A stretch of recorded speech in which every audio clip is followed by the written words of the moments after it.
এই যে দেখতে পাচ্ছেন এখানে তিনটে গাড়ি মানে একসাথে দাঁড়িয়ে আছে। পিছনেরটা নয়, যেটা লাল ওটা নয়, যেটা সামনে তিনটা, একটা সাদা আর একটা ব্ল্যাক অ্যান্ড একটা গ্রে কালারের। তো এই তিনটে গাড়ি একসাথে কিন্তু অ্যাক্সিডেন্ট হয়েছে, মানে ও ওকে ঠুকেছে, ও ওকে ঠুকেছে এরকম। তো এখানে যেহেতু পাশের সিগন্যাল, এখানে গাড়িগুলো চলে আর এইভাবেই কিন্তু অ্যাক্সিডেন্ট হয়ে যায়। আর এখানে বেশি অ্যাক্সিডেন্ট হয়, মেয়েরা অ্যাক্সিডেন্ট করে, কারণ তারা তো ভালোভাবে গাড়ি চালাতে পারে না, বাবার গাড়ি স্বামীর গাড়ি নিয়ে বেরিয়ে যায়, লাখ লাখ টাকা কোটি কোটি টাকা আছে, গাড়ি ভালো গাড়ি নিয়ে বেরিয়ে যায়।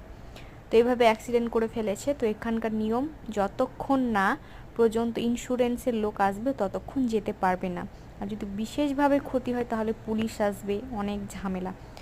তো এখানে ইন্স্যুরেন্সের গাড়ি আসবে, দেখবে সব ঠিকঠাক, তারপরে কিন্তু যেতে দিবে। এখানকার নিয়ম অনেক কড়া।